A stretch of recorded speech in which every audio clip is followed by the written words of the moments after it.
Bien. Hola a todos. Tenemos al doctor Sergio Olmos, ya lo conocen de alguna plática. Tenemos varios estudiantes y residentes conectados, doc. Entonces, algunos están agrupados en el mismo teléfono. Entonces, te Ok. agradezco infinitamente tu cooperación, como siempre, doc, para la enseñanza de estos chamacos. No, muchísimas gracias, doctor. Al contrario, es un placer siempre trabajar con usted, con todo el equipo, para bien de los estudiantes y los residentes. Perfecto. Chicos, pongan atención, aprovechen que le estamos robando tiempo valioso al doctor, pero lo hace con mucho gusto siempre. Muchas gracias, doctor. Adelante, aquí estamos. Muy amable, doctor. Pues bueno, vamos a comenzar. Miren, decidí titular la plática de esta manera: el rol de la imagen por resonancia magnética en insuficiencia cardíaca. Eh, en la actualidad contamos ya, como la mayoría de nosotros lo sabemos, con bastantes métodos de estudio en pacientes cardiópatas, ¿no? Uno de los estudios que está creciendo a pasos agigantados es la resonancia magnética. Realmente es desafortunadamente un estudio que no se utiliza mucho, incluso en la actualidad, cuando ya hay secuencias muy avanzadas para estudiar a los pacientes, sigue siendo, en mi opinión, subutilizada. Y esto en parte a que no se le da mucha importancia o no se difunde más que nada la potencialidad que tiene este método de estudio. Y tiene mucho que aportarnos, como lo vamos a ver a continuación.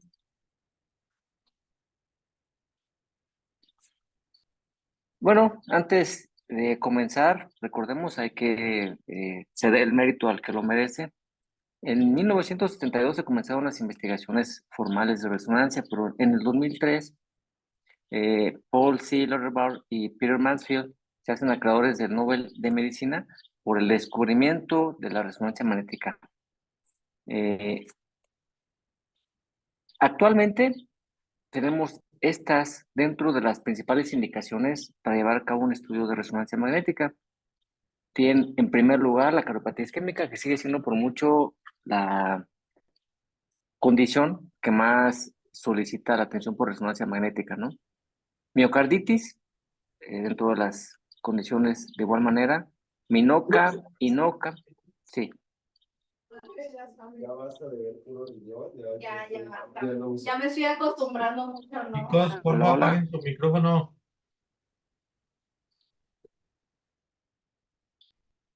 Muy bien. Miocarditis, Minoca, Inoca. Minoca, Inoca son términos nuevos. Minoca es en específico infarto agudo del miocardio con arterias coronarias no obstruidas o con lesiones mínimas, no significativas. Inoca es isquemia sin evidencia de lesiones aterosclerosas coronarias de igual manera, ¿no? Que sean obstructivas. Es decir, en términos más coloquiales, infartos sin evidencia de lesiones coronarias, ¿no? O isquemia sin evidencia de lesiones coronarias. Las cardiomiopatías, que es una de las condiciones que más requiere atención por resonancia magnética. Dentro de esta, la displasia remogénica del ventrículo derecho, masas y trombos intracavitarios, las cardiopatías congénitas. Esto es muy importante porque recuerden que en los pequeños siempre debemos de velar por su seguridad, ¿no? El estudio tomográfico, que es uno de los que nos brinda mucha información, desafortunadamente emite radiación que puede generarles problemas oncológicos, particularmente a ese tipo de población. Por lo tanto, una alternativa sin duda a estos estudios es la resonancia magnética cardíaca.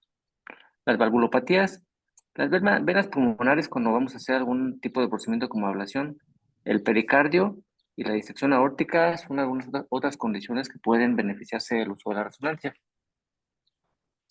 Miren, las secuencias básicas, aquí tenemos eh, no son todas, pero son como que las más importantes, ¿no? Las secuencias de Spin-Echo, las secuencias de T2 pesado, T2 hemosiderina, las secuencias de primer paso o de perfusión, las secuencias cines eco de gradientes, las secuencias de inversión recuperación, perfusión estrés, adenosina, dipiriamolo de butamina son los fármacos que podemos utilizar en estas condiciones. Y los mapas paramétricos T1, T2, el T2 estrella, ¿no? Estas son las secuencias de spin echo. A grosso modo, las usamos como muchas veces como localizadores, nos sirve para planificar lo que viene en el estudio, pero bueno, desde un inicio podemos ir valorando las condiciones del corazón, ¿no? Aquí podemos decir, bueno, el tamaño del corazón, si hay alguna anormalidad vascular, algo en el pulmón, digo, ya podemos comenzar a valorar las condiciones del paciente. Las secuencias de T2 pesado son secuencias que nos permiten valorar si hay edema de miocardio, es decir, cuando el corazón está inflamado. ¿En qué condiciones puede estar un corazón inflamado? Pues bueno, en un infarto al miocardio, en una miocarditis, o bien hay otras condiciones en las que lo que nos diferencia el que se trate de una patología de otra es precisamente la ausencia de edema, ¿no? Miren, aquí en esta diapositiva podemos observar, espero que vean también donde les estoy señalando, hacia la región anterolateral del corazón. Esta es una vista del eje corto. Sí se ve. Estamos viendo el corazón. Gracias, doctor. Se ve el corazón de frente como una donita, el ventrículo izquierdo, y rodeándolo pueden observar como una media luna, así es como se escribe el ventrículo derecho. Bien, aquí lo que nos interesa es ver esta zona como blanquita. Tal vez aquí no se ve tan claro, pero van abajo, en el segmento medio, nuevamente vemos algo blanco aquí y abajo ya es un poquito más definida, ¿no? Si lo ponemos de largo, en un eje largo, un eje de 2 cámaras, podemos observar con mayor claridad la zona blanquecina. Esta zona es una zona de edema. Entonces, en un paciente de inicio sabemos, sin saber más, ya podemos decir, bueno, este paciente tenga lo que tenga, tiene edema agudo del miocardio. Si somos un poquito más exigentes, podemos observar ya de plano que es un grosor disminuido. Vean, la pared del ventrículo izquierdo, como tiene un grosor determinado y aquí está más disminuido, ¿no? Entonces, en este caso muy probablemente corresponde a un infarto. Bien, estas son las secuencias de T2 hemosiderina. Nuevamente estamos viendo el eje corto. Vean cómo es. En estas secuencias se ve blanco el ventrículo izquierdo. ¿Qué nos interesa valorar? Precisamente, como su nombre lo indica, los depósitos de hemosiderina. No son tan claros aquí, pero miren, estas imágenes negras son depósitos de hemosiderina. ¿Esto en qué los vemos? En sobrecargas de hierro, como pacientes con hemocromatosis, pacientes politransfundidos con enfermedades de médula ósea, o bien en cualquier condición que pueda haber una sobrecarga de hierro, ¿no? Otra situación o otra condición clínica muy importante en la que vemos muy frecuentemente son los pacientes que presentan algo que llamamos oclusión microvascular. Hay pacientes que luego de su infarto hacen, digo, ya sea que se intervengan o que no se intervengan, un fenómeno de no reflujo, es decir, abre la arteria parcialmente, se dilata, se implanta el stent, se logra abrir la arteria tapada, pero el trombo o la carga de placa que se rompió se va en dirección distal. Entonces, recuerden que las arterias coronarias van siendo cada vez de menor tamaño hasta que se meten al músculo del miocardio y, pues bueno, finalmente se pierden de vista, ¿no? Y a nivel microscópico, pues se tapan también estas y pueden generarnos depósitos de hemosiderina. Aquí tenemos una ejemplificación de qué es lo que sucede. Bien, se está interviniendo, este es un dispositivo stent, se está inflando el globito, el stent se está expandiendo, se está rompiendo la placa. Recuerden que en un infarto no se limpia la arteria, simplemente se aplasta la placa de grasa o el trombo en cuestión, ¿no? Pero el riesgo, aquí lo tenemos muy bien ejemplificado, es de que rompamos la placa, rompamos el trombo y los fragmentos se vayan en situación distal. Aquí están los vasos más pequeñitos y vemos como cada vez se van haciendo más pequeños. Puede haber enfermedad de la microvasculatura per se, o bien esto sea lo que tape los vasos en situación más distal. Y a su derecha pueden observar esta línea negra, ¿de acuerdo? Lo blanco es reforzamiento tardío, que vamos a ver en un momento, pero dentro vemos los depósitos de hemosiderina. Aquí nunca llegó el riego sanguíneo a esta zona, ¿de acuerdo? Eso lo vemos también, podemos verlo con los depósitos de hemosiderina en el T2 estrella, o bien podemos ver simplemente o definir que a esta zona nunca llegó la perfusión. Por eso es que todo el tiempo está negro a lo largo del estudio. Esta secuencia es una de las más importantes y creo que es muy clara, nos permite ejemplificar muy bien lo que está sucediendo, lo voy a repetir. Vean ustedes a su izquierda cómo esta zona no está perfundiendo. Aquí lo que está pasando es que entra al medio de contraste el gadolinio, en este caso, y no está perfundiendo en esta zona. Este es el segmento basal, segmento apical, segmento medio, segmento también apical. ¿De acuerdo? Volvemos a repetirla. Perfunde, ventrículo derecho, ventrículo izquierdo, esto no, esto no, esto no y esto no. Esta es la zona lateral del corazón. Ahí no está llegando el flujo sanguíneo, ¿no? A su derecha tienen una ejemplificación, una gráfica de cómo es que se lava normalmente el medio de contraste, el gadolinio. Vemos cómo se inyecta, hace una curva hacia arriba. Es un líquido, recuerden, extracelular. Se lava en el medio extracelular normalmente y se pierde. En un paciente que tiene trastornos como un paciente infartado, vean, tarda más en llegar, en perfundir y además queda también entrelazado entre las fibras, entre todo el tejido inflamado. Cuando estamos hablando de una cicatriz, es donde particularmente vemos el reforzamiento, se queda entrelazado el gadolinio con las fibras ahí de colágeno, todo el componente que genera una cicatriz miocárdica, ¿no? Estas son las secuencias cine secodegradiente, como su nombre lo indica, pues son secuencias de cine, ¿no? Vemos el corazón en movimiento. Y vean ustedes, tal vez han estado familiarizados con estudios de cardiografía o incluso estudios de tomografía. Vean cómo define muy bien la resonancia magnética el músculo miocárdico, ¿no? Por eso es que es uno de los estándares de oro para valorar precisamente la masa, los volúmenes ventriculares. Miren, aquí está lo que les ejemplificaba previamente en la misma gráfica y aquí lo vemos en dibujito, como el gadolinio en un tejido extracelular normal queda poco, de forma que la resonancia ni se ve, vemos que el músculo ya lo lavó, y como en cuanto va viendo más alteraciones va quedando entrelazado, ¿no? Este es un músculo fibrótico, cómo se atrapa el gadolinio, y es como nos da una imagen de reforzamiento tardío que vamos a ver enseguida, ¿no? Miren, esto es muy importante, pienso que es uno de los dibujos que es en particular prioritario que lo tengan en mente. ¿Por qué? Porque en esto se basa gran parte del arte de la resonancia magnética en la cardiología. Son los patrones de reforzamiento tardío.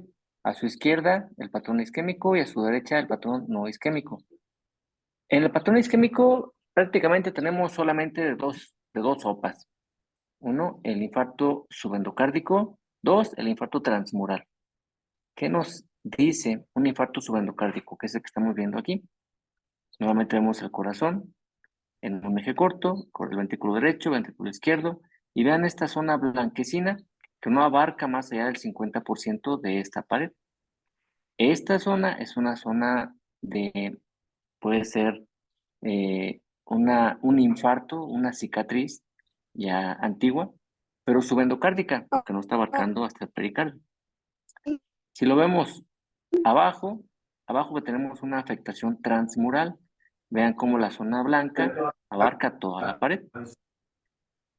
Esto es un infarto transmural y esto constituye un infarto subendocárdico. ¿De acuerdo?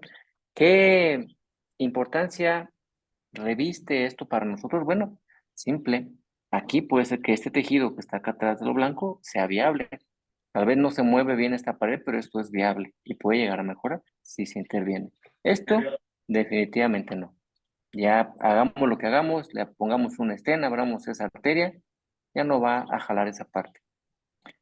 Vamos a los no isquémicos. Miren, tenemos múltiples patrones no isquémicos. Este es un patrón intramiocárdico. Ustedes lo pueden observar claramente, no está ni subendocárdico ni transmural, es intramiocárdico. Lo vemos en este tipo de miocardiopatías, miocardiopatía dilatada, en miocarditis. Como en parchecitos, donde se une el ventrículo derecho con el septum interventricular, este es el septum, esta es la zona de reforzamiento, justo en las zonas de unión del ventrículo derecho con el ventrículo izquierdo. Lo vemos en sobrecargas del ventrículo izquierdo o bien en miocardiopatía hipertrófica, ¿de acuerdo? El reforzamiento intramiocárdico inferolateral, vean, esta pared es la inferolateral. Vamos a comentar un poquito al respecto. Esta es la pared anterior, esta es la pared inferior, Esta es la pared lateral y esta es la pared septal. Si hablamos que está entre la inferior y la lateral, es inferolateral, ¿de acuerdo? El reforzamiento inferolateral lo vemos en estas condiciones: sarcoidosis, miocarditis, enfermedad de Fabry y enfermedad de Chagas, que es algo en boga también en la actualidad. Vean, este reforzamiento tardío, no lo hemos comentado, es epicárdico o subepicárdico, ¿de acuerdo? A diferencia del isquémico, va de epicardio a subendocardio. El isquémico va de subendocardio a epicardio. ¿Por qué? Por fisiología, ¿de acuerdo? Si se tapa una arteria, se va a afectar primero el subendocardio. Si sigue afectada, se va a ir afectando posteriormente la región subepicárdica. Y esto corresponde también a estas enfermedades. Esto no es un patrón isquémico. Este patrón que tienen ustedes abajo es muy relevante, lo hemos visto constantemente y cada vez más en nuestra población. Se trata del reforzamiento subendocárdico, pero difuso. Esto es propio de las enfermedades como amiloidosis, esclerosis sistémica y pacientes post-trasplantados. Estas secuencias son las secuencias de inversión-recuperación, son las que nos permiten valorar precisamente el reforzamiento tardío. Aquí pueden observar ustedes el corazón nuevamente. En este caso, el músculo normal es como grisáceo o gris y negro. Aquí tenemos el ventrículo hecho muy bien. Pero vean esta zona, es la zona inferolateral nuevamente que está con un reforzamiento, en este caso transmural, ¿de acuerdo? Aquí tenemos un poquito menos, pero también es transmural. Los mapeos. Recordemos, antes de esto, cómo es que funciona un equipo de resonancia magnética, cómo es que se obtienen las imágenes. ¿En qué principios se basa? Está, pues bueno, prácticamente a nivel atómico. Recordemos que todos estamos constituidos de átomos y de una parte de los átomos son los protones, ¿no? Los protones se encuentran normalmente girando sobre su propio eje. Eso es en condiciones basales. Cuando se someten los protones a un campo magnético de mucha potencia, como lo es en los resonadores, los protones se alinean al campo magnético, se ponen firmes, por así decirlo, ante el campo magnético. Cuando el técnico que está elaborando la resonancia emite un pulso de radiofrecuencia, estos protones se desalinean, se los golpea, los saca de su giro normal, de su colocación normal, de su alineación ante el campo magnético, y luego que cesa el pulso, los protones vuelven a su alineación. Pues bien, cuando los protones vuelven a esa alineación, desprenden energía. Y el tiempo que tardan desprendiendo esa energía en el sentido longitudinal o transversal es lo que determina las imágenes por resonancia, los tiempos, el T1, el T2, que es el tiempo longitudinal y el tiempo transversal respectivamente. Estos tiempos se pueden en la actualidad mapear. Y de aquí surge el concepto de mapeos en T1, T2 y T2 estrella, que ya hemos visto un poquito de esto, ¿no? El de hemosiderina. Bien, mapear es simplemente determinar estos tiempos e ilustrarlos, ¿un Aquí esta imagen nos muestra un mapeo. Este es un mapeo en T1. Vean, este color, el color normal de un tejido miocárdico, vamos a verlo un poquito más adelante, es como verdecito. Y aquí vean cómo se ve un poquito más homogénico, ¿no? Bueno, a su izquierda tienen dos ejemplos de pacientes en los que hay sobrecarga de hierro en el hígado. Bien, es un paciente con talasemia mayor, politransfundido, severa sobrecarga de hierro hepática, pero hay ausencia de sobrecarga de hierro cardíaca.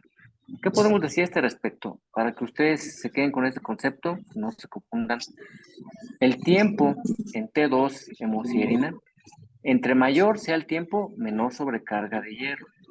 A menor tiempo de T2 hemosiderina, es mayor la sobrecarga, ¿de acuerdo? Estamos hablando de 20.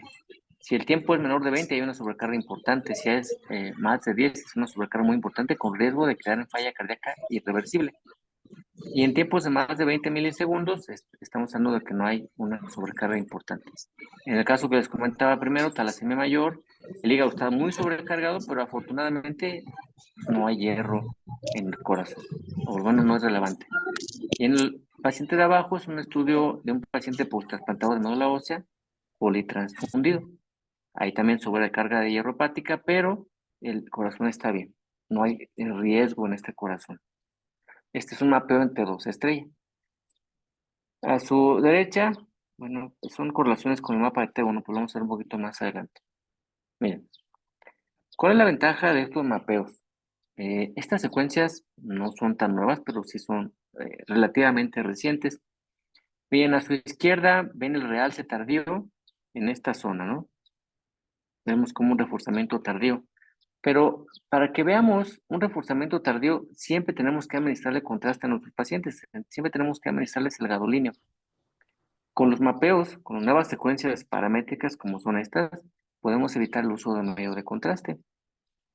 Esto es muy relevante, ¿por qué? Porque podemos beneficiar al paciente en cuestión renal. En particular si es un paciente que ya con problemas renales, ¿no? Entonces, aquí vean, miren, es la correlación. Reforzamiento tardío, edema, en las secuencias de T2 pesado. Pueden observar la zona de edema, aquí la zona de reforzamiento, y vean el mapa, ¿de acuerdo? El mapa en T2 nos está ejemplificando edema. T2 nos sirve para ejemplificar edema, ¿de acuerdo? T1, el T1 nativo, nos permite identificar zonas de cicatrices, zonas de alteraciones del tejido miocárdico, y el T2 nos permite valorar el edema. Entonces, este caso, suponiendo que no hubiéramos usado el contraste, podemos registrarlo de cualquier forma con un T2, ¿de acuerdo? El edema. Miren, esta es un cuadrito con una ilustración que nos muestra los diferentes tiempos o los diferentes mapeos en las diferentes condiciones. A su izquierda tienen los valores del T1 nativo. Vean, hacia arriba, mayor de 1200 milisegundos, y hacia abajo, menor de 900 milisegundos. Y abajo vemos el volumen extracelular. El volumen extracelular también es muy relevante. En términos prácticos, sabemos lo que hay además del músculo miocárdico y ya lo cuantificamos, ya podemos saber si hay más de lo que debe de haber de tejido extracelular, ¿de acuerdo? Entonces, si estamos hablando de que un tiempo normal es verdecito, estamos como en 700, 800 milisegundos, y vamos hacia arriba, es anormal, y estamos ante un infarto agudo del miocardio cuando hablamos de tiempos mayores de 1200 milisegundos, amiloidosis, infarto crónico, y el volumen extracelular ha aumentado, lo vemos también en estas condiciones, ¿de acuerdo? Es lógico pensar que ya no hay tejido miocárdico en un paciente que tuvo un infarto, es reemplazado por tejido fibrótico, ¿no?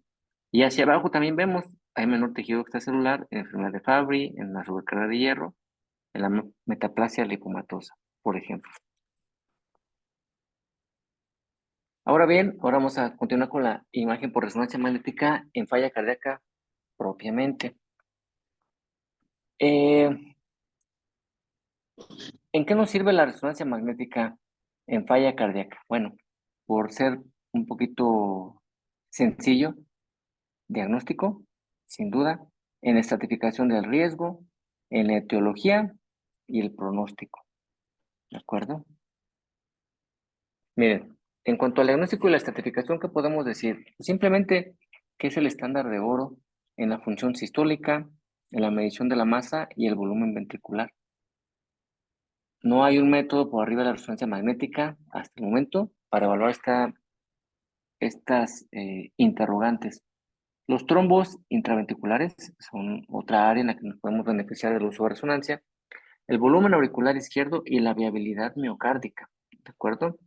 Estas condiciones requieren de resonancia magnética si queremos hacerlo lo mejor posible, ¿no? Si queremos identificarlas lo mejor posible.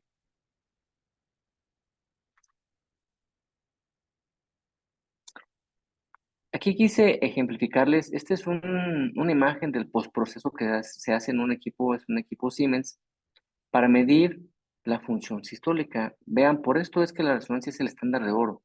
En cada una de las imágenes a lo largo del ciclo cardíaco vamos señalando el músculo desde que está en fin de diástole, aquí nos falta el fin de sístole, y vamos monitoreando todo.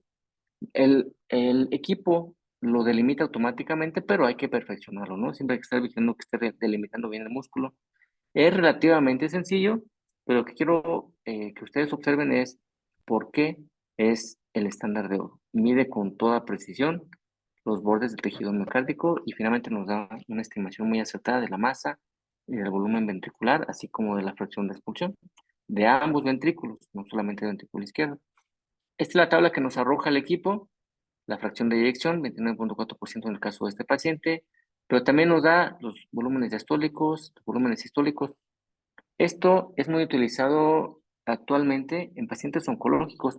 Recuerden que tenemos que evitar que el paciente oncológico haga cardiotoxicidad y se busca indicios de cardiotoxicidad para ajustar el manejo o bien suspenderlo cuando es posible, ¿no? Algunos artículos nos hablan del aumento del volumen telediastólico. ¿Y cómo lo medimos? Por resonancia.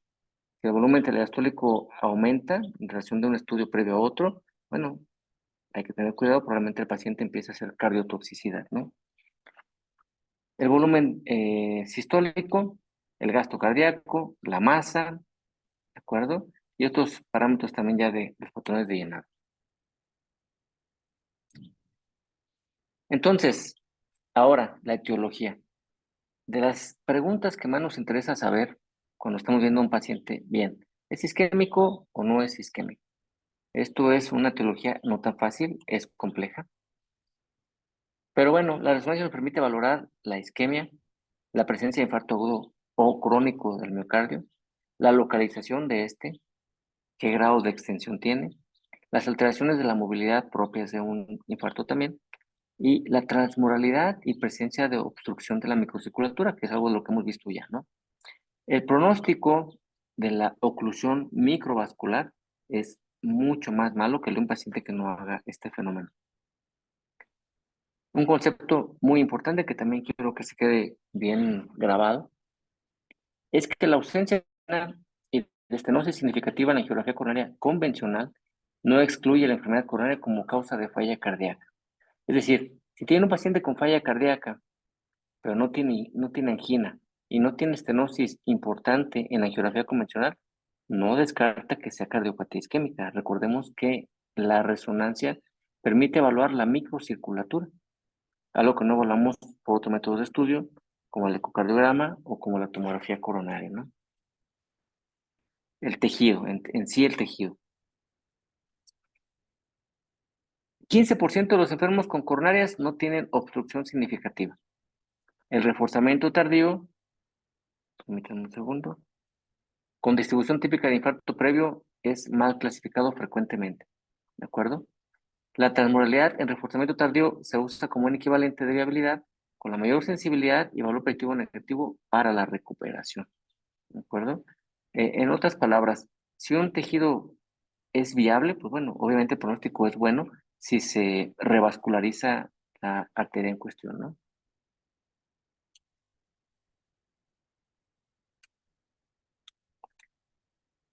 Bueno, otro aspecto muy importante que quiero que también tengan ustedes en mente es que la resonancia magnética es un estudio muy superior en la actualidad a otros estudios como la medicina nuclear.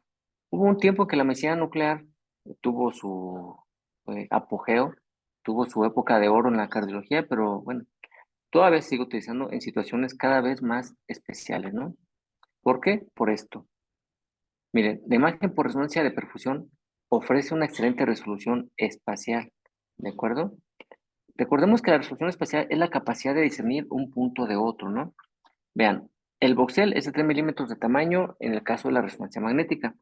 Recuerden que el píxel es cada uno de los puntitos que podemos discernir en una imagen, ¿no? Un voxel es la representación tridimensional de un píxel.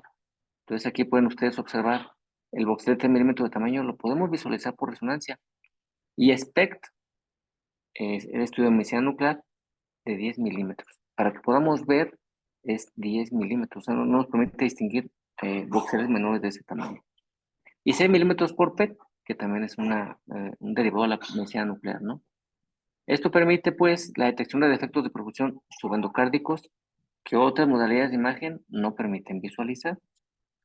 Más sobre esto, miren, esta es una imagen por resonancia magnética. Al centro, a su izquierda vemos la imagen por medicina nuclear y a la derecha el tejido miocárdico post-mortem de este caso en particular, ¿no? Vean, el estudio de medicina nuclear no muestra ninguna alteración. Aquí deberíamos de ver algo oscuro, como aquí, por ejemplo, pero esta zona es la zona de la mama. Probablemente este paciente era mujer y no alcanzamos a ver bien, ¿no? Pero es un tejido prácticamente normal de acuerdo a la medicina nuclear. Vemos el estudio postmortem, vean ustedes, aquí hay una zona que no perfunde, una zona que no perfunde y una zona que no perfunde bien. Y vean la resonancia magnética, es el mismo paciente, como no perfunde y no perfunde. Nos permite identificar zonas, pues, más pequeñas de afectación miocárdica. Esta es una imagen por resonancia magnética de perfusión. Vean ustedes, se va girando cada una. Prácticamente las imágenes normales, vean, se distribuye bien el medio de contraste, pero vean acá, vean esta zona. Muy similar a la que habíamos comentado con anterioridad, ¿no? Este es un paciente que hicimos en el medio particular de un médico que sospechaba de cardiopatía isquémica, coronarias bien, coronarias epicárdicas normales, eco de Buta normal, y finalmente le hacemos resonancia magnética y observamos esto, porque el paciente tenía sintomatología de cardiopatía isquémica. Aquí lo hicimos un poquito más grande, vean esta zona pequeñita de efecto de perfusión, ¿de acuerdo? Es una zona pequeña, pero bueno, finalmente se encontró el diagnóstico de este paciente. Miren, si juntamos la resonancia magnética con reforzamiento tardío y la resonancia magnética con dobutamina, con estrés con dobutamina, así como se hacen ecocardiogramas con dobutamina, también se pueden hacer las resonancias con dobutamina. Vean, si usamos el gadolinio, tenemos, en caso de viabilidad miocárdica, en términos prácticos, saber si el tejido se beneficia de que lo intervengamos, de que le hagamos una revascularización miocárdica. Si usamos el gadolinio, la sensibilidad descarta, ¿de acuerdo? Si tenemos una transmuralidad, con toda certeza podemos decir que el paciente no va a tener viabilidad, ¿de acuerdo? Y por el contrario, si tenemos una especificidad del 91% muy alta, quiere decir que si hay viabilidad en el tejido, de acuerdo a la resonancia, se va a beneficiar, ¿de acuerdo? Entonces, si tenemos una sensibilidad del 95 y especificidad del 91% con estos dos estudios que pueden hacer al mismo tiempo, pues prácticamente no hay ningún estudio que sea superior a esto, ¿no?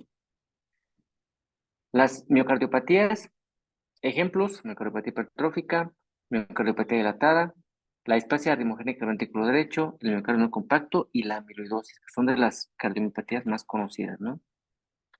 Miren, en una miocardiopatía dilatada de antemano, el T1 nativo está incrementado, al igual que el volumen auricular izquierdo y la disfunción del ventrículo derecho.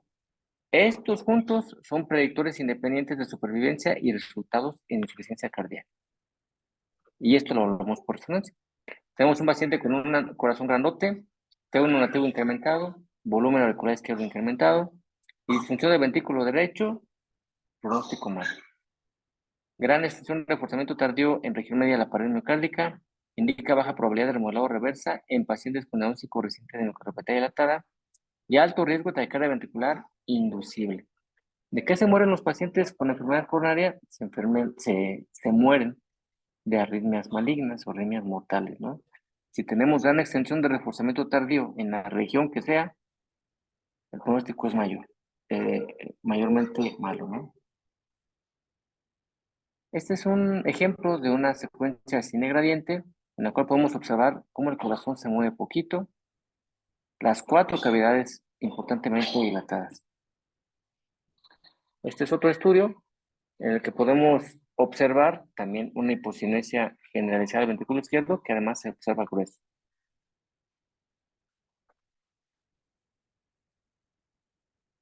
Este es un miocardio no compacto. Pueden ustedes observar, este es el músculo miocárdico habitualmente normal, delgadito, pero ven cómo está muy trabeculado. El ventrículo izquierdo normalmente no es trabeculado. El que es muy trabeculado es el ventrículo derecho. Cuando vemos esto, es una condición que nos indica probablemente un miocardio no compacto. Es una situación de falla cardíaca que depende del grado de no compactación, pues es la falla cardíaca, ¿no? Mención aparte merece el síndrome de Takotsubo. El síndrome de Takotsubo es una condición clínica, para que esté un poquito más claro. Es como un infarto sin ser un infarto. ¿Por qué? Porque el paciente tiene todo lo que tiene un paciente infartado. Tiene elevación enzimática, es decir, las enzimas cardíacas se elevan. Tiene clínica de infarto, puede ser indistinguible. Y alteraciones electrocardiográficas, que son los 3 criterios que tenemos para identificar un infarto del miocardio. Puede haber supradnivel del ST, aunque bueno, hay algunas diferencias que nos permiten diferenciar. Sin embargo, pues no en todos los casos es del libro, ¿no? ¿Y la resonancia magnética nos sirve en estas condiciones? Claro que nos sirve. Miren, el trastorno del engrosamiento característico o atípico. Takotsubo, habitualmente, bueno, se le denomina Takotsubo porque el corazón adquiere una forma de uno de los utensilios que usan los japoneses para cazar pulpos. Es como de una jarrita. Y bueno, es una analogía media curiosa, pero sí, si usted ve en un corazón contrayéndose con Takotsubo, se ve como el segmento basal se contrae muy bien y el segmento medio apical no se contraen para nada, simulando como si fuera un infarto anterior extenso. Y esto da la forma como de una jarrita, entonces por eso es el Takotsubo, ¿no? Es un trastorno de engrosamiento característico o atípico, es decir, puede ser así o no, no es una condición sine qua non. Edema con reforzamiento tardío ausente.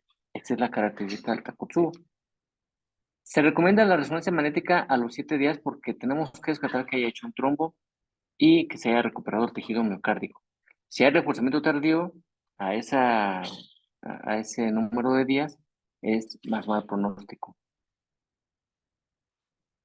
Tuvimos el caso en la ciudad de Celaya de una paciente. Miren, yo les quiero comentar para que tengan mucho cuidado. No lo hemos publicado, pero estamos en vías de eso.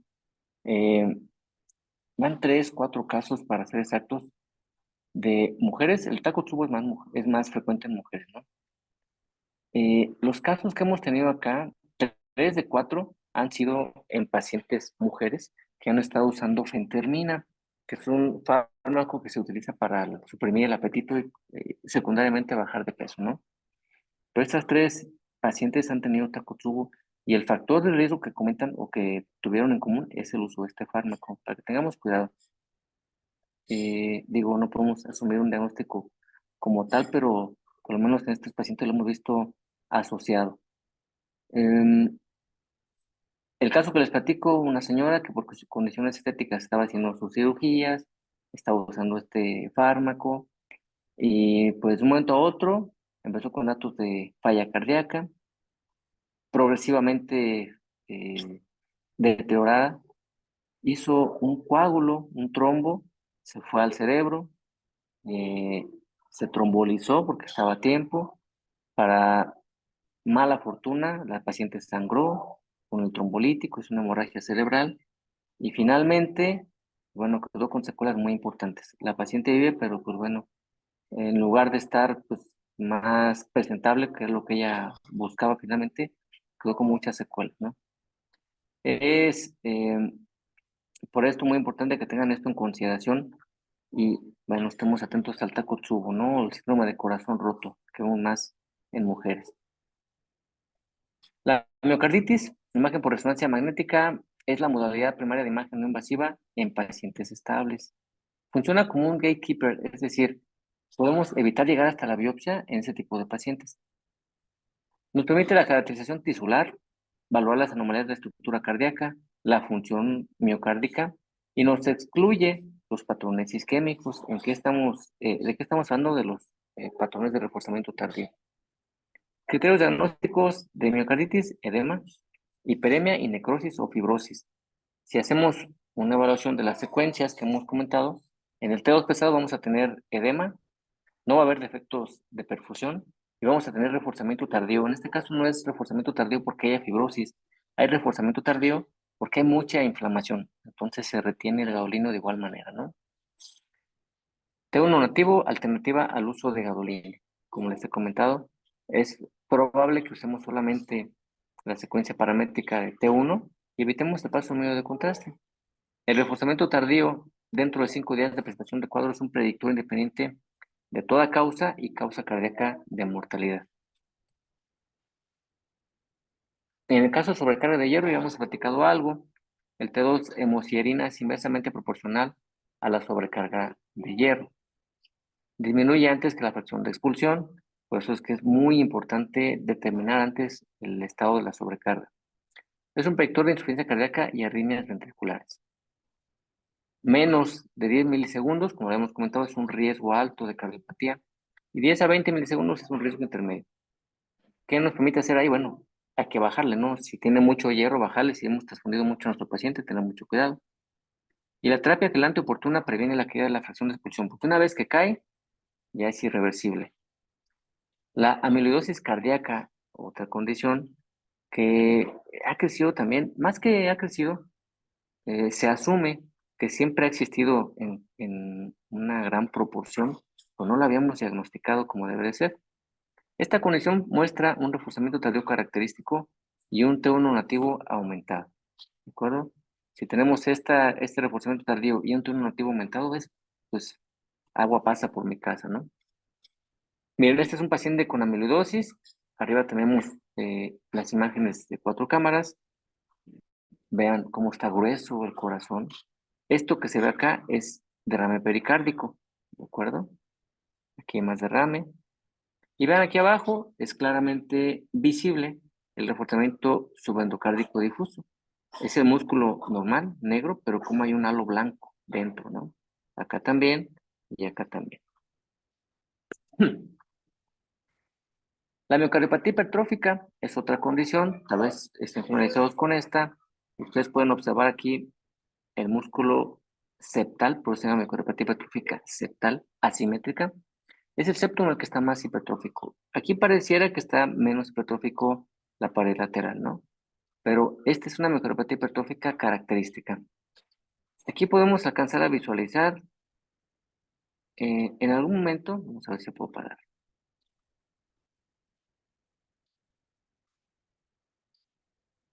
Miren, aquí está contrayéndose el ventrículo y observen, esta imagen negra es un aumento en la velocidad de flujo en la resonancia. Esto se genera porque esta valva, la valva anterior de la mitral, se desplaza en situación anterior y toca al septum. Esto se llama desplazamiento anterior de la valva anterior de la mitral o SAM. Esto le confiere una característica a la miocardiopatía hipertrófica, que es la característica de obstrucción. Entonces integramos con esta sola imagen el diagnóstico de miocardiopatía hipertrófica septal, asimétrica, obstructiva. ¿De acuerdo? Además de ayudarnos para precisar los diagnósticos de miocardiopatías, en el caso de la miocardiopatía hipertrófica, el reforzamiento tardío nos sirve para establecer un pronóstico. Vean aquí cómo el músculo está, es un filetote. Y ya conocemos la secuencia de inversión de recuperación, vemos el reforzamiento tardío. En este caso es en parches, no lo habíamos descrito así, pero es en parches o puede ser subicárdico, intramiocárdico, pero se caracteriza porque es predominantemente en parches.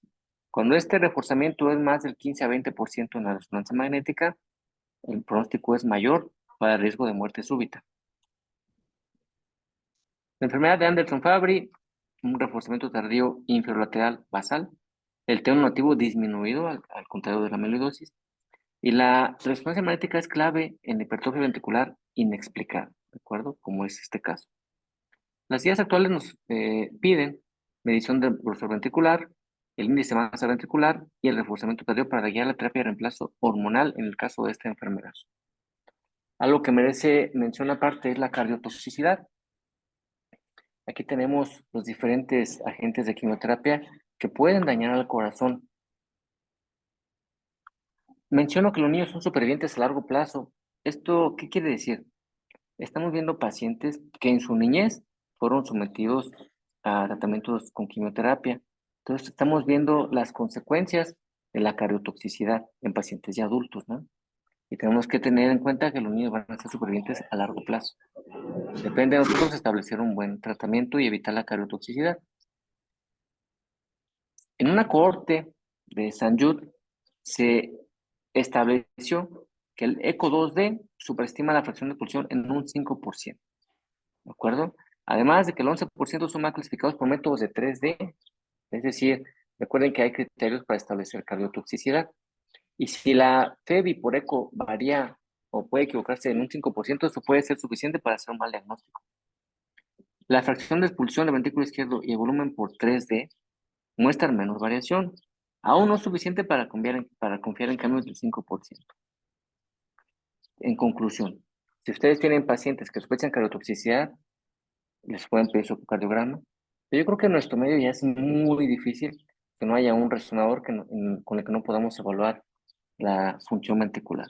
Díganle resonancia, particularmente si son niños, hay que evitarles la radiación y la resonancia es el método ideal.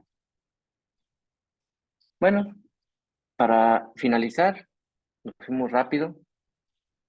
Vamos a concluir. La imagen de resonancia magnética se perfila hoy por hoy como el estándar de oro en la evaluación de la viabilidad miocárdica. En el paciente con insuficiencia cardíaca de reciente diagnóstico, la IRM ofrece un abordaje prácticamente completo desde la etiología, la estratificación y el pronóstico. Coronarias no obstruidas, recuerden, no es igual a ausencia de enfermedad coronaria. Y el grado de difusión de la utilidad y los alcances de este método es aún una limitante en la expansión de su uso. Son los conceptos que finalmente quiero que ustedes tengan muy bien grabados, porque también de nosotros depende el difundir el uso de este método en pro de llevar a cabo cada vez una medicina cardiológica más adecuada. Creo que esta es la última, sí, prácticamente. Perfecto. Listo, doctor Omar. Doctor, muchas gracias. Oye, doc, estos pacientes dices, ausencia de enfermedad coronaria en la angiotac. No quiere decir que no tiene enfermedad coronaria. ¿Hay un porcentaje de esto? ¿O cuál es el consejo? En caso de síntomas clínicos coronarios y Ajá. angiocoronaria negativa, ¿es probable tener que enviarlos a resonancia o cómo?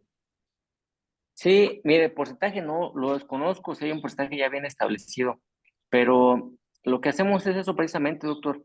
Si el paciente o el médico más bien identifica síntomas de isquemia y las coros salen limpias, digo, yo cuando veo unas coronarias limpias en la angiotomografía veo difícil que haya enfermedad de la microcirculatura, porque pues bueno, sería muy raro encontrar las arterias más pequeñas enfermas y las arterias epicárdicas totalmente limpias. Pero si vemos enfermedad aterosclerosa obstructiva de forma no importante, o el paciente está muy sintomático, sí valdría la pena evaluar la microcirculación y el método ideal pues es la resonancia magnética. En esas condiciones creo que se puede hacer.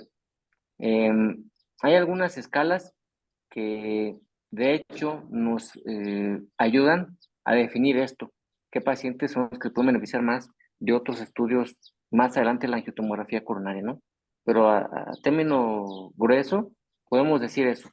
Paciente con síntomas clásicos de Angor, con angiotomografía coronaria sin lesiones, sí valdría la pena considerar una resonancia magnética para descartar también enfermedad de la microcirculatura. Ah, bueno, y hay un porcentaje, a lo mejor es el que me está preguntando, que es el 15%, que lo comentábamos, el 15% no tiene enfermedad macroscópica o bueno, visible en la angiotomografía y tienen patrones de isquemia en la resonancia magnética. Ujú. Ok, de acuerdo. Otra cosa, Doc, ¿por qué se solicita tan poco la resonancia magnética en el medio cardiológico? Yo creo que porque se hace poquito. Mire, la verdad es que como la resonancia implica mayor habilidad técnica, en lo particular nosotros cuando terminamos la residencia salimos capacitados para interpretar, pero no para elaborar los estudios. En el caso de su servidor, cuando terminé, me fui a centro médico y ahí a la brava empecé a hacer las tomografías coronarias hasta que, pues bueno, se hace uno experto, pero no fue parte de la formación en el instituto. De resonancia sí, eso lo reservo para los técnicos que son los expertos en ello. Yo creo que eso influye, tal vez no nos animamos, pero hay que hacerlo. Y por otra parte, porque no se conoce el potencial de la resonancia. Ahorita la tomografía, pues bueno, usted lo sabe, sí tiene un boom, ya se pide bastante, pero también costó trabajo empezar a hacer tomografías coronarias. Todavía hay algunos clínicos que se resisten, siguen pidiendo ecocardiogramas de butamina, cuando está demostrado que la tomografía está por encima del eco de butamina también. Entonces, yo creo que pasa lo mismo con la resonancia. Con las nuevas secuencias y una buena difusión de la misma, creo que obviamente vamos a girar a verla de una forma más importante, doctor. Claro, pues mira, ya estás sembrando la semilla, Doc, con 39 futuros médicos y otros cuantos residentes, que justamente lo que acabas de comentar, meterse con los técnicos, Sí, hacer los estudios, es importante lo que les digo aquí a los residentes de imagen. Péguense un rato al resonador para que vean cómo se adquieren, la antena, etcétera, que son cosas que a veces menospreciamos un poco, pero que son fundamentales, como bien lo dices tú, para seguir haciendo a crecer esto y la difusión, ¿no? Entonces acá ya con el semillero, claro. chicos, por ahí empezamos, Doc, que todavía a nuestros 23 años tuyos y míos, ya alcanzamos. Sí, no, claro que sí, doctor, todavía tenemos un buen por delante. Perfecto. Chicos, ¿alguna duda, algo que quieran comentarle al doctor? Sí, yo tengo una duda, Doc. Adelante. Eh, bueno, nos comentaba que estaban estudiando la cardiotoxicidad por el uso de quimioterapia y sobre todo lo veían en pediátricos. Entonces, mi duda es, en un pediátrico que esté en quimioterapia, ¿a partir de qué edad o después de cuánto tiempo o cada cuánto estará bien solicitar una resonancia para pues, evaluar la viabilidad miocárdica? Sí, bueno, es una buena pregunta. La verdad es que yo creo que no importa la edad. Lo que importa es tener un estudio previo al inicio de la quimioterapia, que es como se está haciendo actualmente. Eh, Se hace más por eco, ¿eh? La verdad, por resonancia se hace poco, pero debe de ser por resonancia. Idealmente, un paciente que vaya a recibir terapia, quimioterapia en específico, debe hacerse un estudio previo para establecer las condiciones del corazón, la masa, el volumen diastólico, la fracción de expulsión, que es lo más importante. Se inicia y a los 3 meses es lo que se recomienda estar haciendo controles, cada 3 meses, o bien, si el médico nota algo nuevo, pues bueno, hacerlo de forma inmediata o a la brevedad, ¿no? Es más que la edad, es el momento en el que se tiene que hacer el estudio previo al inicio y en el transcurso del uso del fármaco. O sea, tener un estudio de referencia idealmente, ¿verdad? Sí, sí, Comparación. porque sí, tal vez en un niño no, pero en adultos es lo mismo, ¿eh? O sea, abarca para todos, para los adultos, para los niños. Acá en Celaya lo hacemos mucho en los pacientes las pacientes con cáncer de mama. Acá en el materno, nos mandan mucho paciente para estratificarlos y nos mandan desde que van a empezar. Paciente que va a empezar tratamiento con tal fármaco, se solicita evaluar la fracción de expulsión. Ya decimos, bueno, está así, porque si es un adulto que tiene miocardiopatía hipertensiva o alguna otra miocardiopatía, pues ya no sesga. Tal vez él tenía la falla, pero no por la quimioterapia, sino desde antes ya la tenía. Por eso es importante documentarlo desde antes del inicio del fármaco. Claro. Perfecto. Muy bien. Gracias, Jesús. ¿Alguien más, chicos? Perfecto. Doctor, me impresionan tus imágenes, pero me impresiona más tu conocimiento. Muchas gracias. No, no te brindamos un No, aplauso. otro muy amable. Los tengo silenciados porque hacen mucho ruido. No, estamos a la orden, doctor, ya sabe, con todo gusto. Doctor, muchas gracias. Te mando un abrazo y por ahí te debo ya 2 constancias, te las hago llegar en breve. Sí, sin problema, doctor. Muchísimas gracias por la invitación y un saludo a todos.